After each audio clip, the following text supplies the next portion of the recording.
A fallen business owner fails to see the irony. I worked for a CPA, and a man previously earning $200,000 per year as a business owner came to me as a completely broken man. First, it started with his refusal to get health insurance because freedom. He developed severe stomach pains and didn't want to go to the hospital because that's expensive. He ended up riding there in an ambulance anyway and spending a month in the ICU in an induced coma. And the hospital bill wasn't even his biggest problem. While he was hospitalized, his sales manager had gone to all his customers and told them the guy was dying and to sign contracts with him. He no longer had a business. He wasn't paying his bill with us, but begged us to work with him. He explained, "I'm working for someone else now. They only pay me $15 per hour. That's what I used to pay my workers. I can't survive on that." Quote, "I did my best to keep a straight face and act understanding. But LMAO. Edit. I'm getting plenty of 'this is fake.' Welp. Since this is so fake, I'm going to explain more details and you'll believe me even less." One of the things he spent his money on was paying his wife's massive student loans from obtaining her degree in Bible studies in another state. When telling me about her, he expressed great respect for her in-depth knowledge of the Bible. I have no idea if the husband pissed all the money away elsewhere or if his psalm of a 7-year-old spent it all. I'm not a marriage counselor and only know what the client told me. And we didn't discuss his spending because, at the time, there was no money to spend. I do know that she left him because, "I'm tired of you being sick. I'm tired of being poor." She also had a boyfriend less than a week after she left him. This is documented in a newspaper article where she had him arrested for tearing her hotel room door off the hinges and threatening her with a gun. I can't say I knew the guy well enough to say the whole story there is false. But 100% even the IRS agent agreed that the client was in such poor health and frail that he could barely open a door on his own, let alone tear a door off the hinges. I'm thinking his ex-wife clearly needs a full refund of her tuition though, because she didn't learn a thing. I'm not worried about outing this guy because 1. Being in IRS collections is incredibly common, and 2. He died. Most likely because he was supposed to be on bed rest and kept working anyway. His first hospital stay came from his wife calling 911 because he lost consciousness from weeks of pain and deterioration of whatever his condition was. She had left him by the time he died. So it may be that he died simply because there was no one to help him get medical care.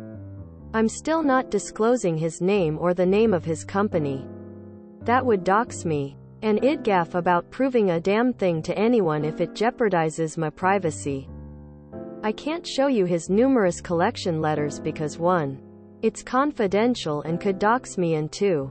I don't work there anymore, so I can't access client files.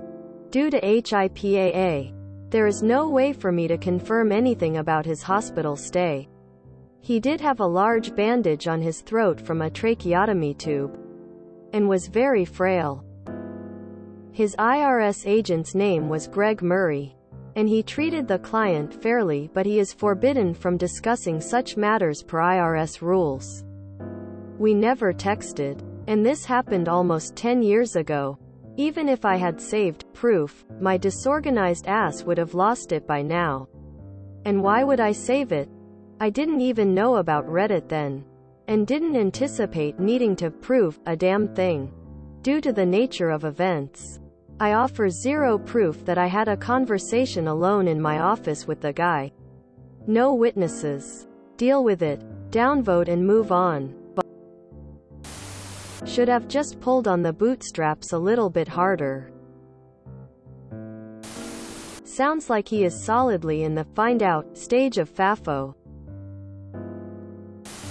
But surely he made that much more than them because of his superior skills and work ethic. So the market should, in its infinite wisdom, pay him what he is worth.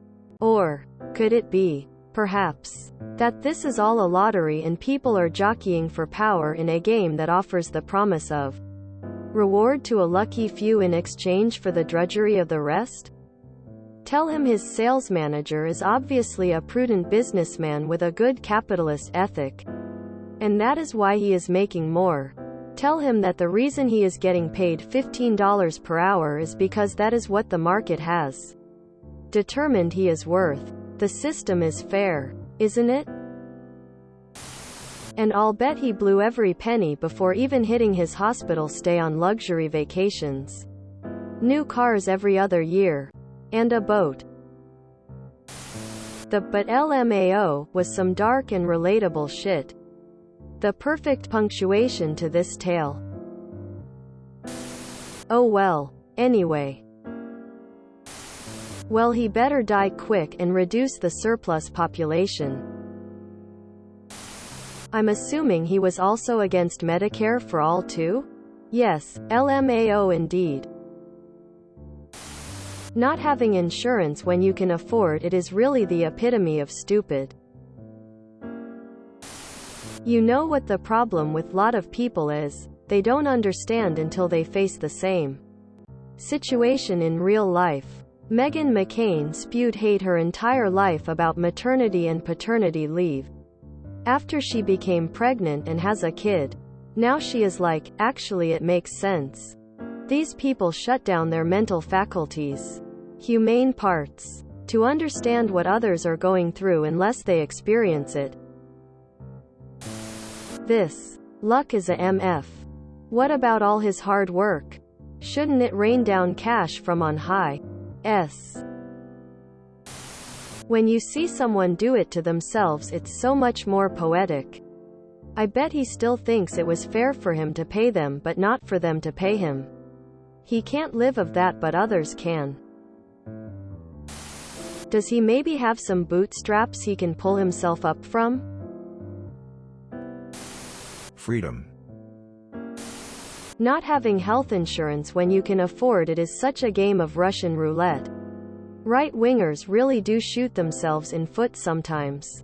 Your health is not going to pick a convenient time to go to shit, and it's not predictable. European here, so I just have to ask, is this the American dream I hear about so often? The saddest part is this won't change him at all.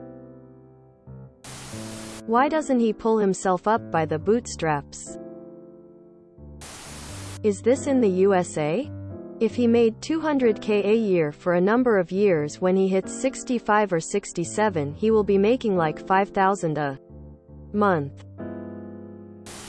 I bet he signed up for free Medicaid as soon as he could boast zero income for the moment, and the crooked hospital representative came around suggesting he sign up for it and coaching him on what to say so the state would pay his bills.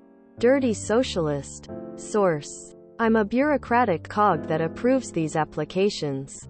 It's an all-day, everyday bitch fest with these types that want the taxpayer to pay for all of their healthcare, yet rail and rally against government handouts, welfare, universal healthcare and a living wage. They get denied on the facts and come back after a little coaching from friends or crooked hospital reps trying to get payment, lying to try to get what they're after. It's all good as long as they get theirs. Screw the collective. Welfare queens got nothing on a pair of empty nest boomers bound and determined to hide their pensions and social security to keep from paying out of pocket. If you enjoyed this video, please check out our playlists full of similar content. Epic Ericast is like doom scrolling for your ears.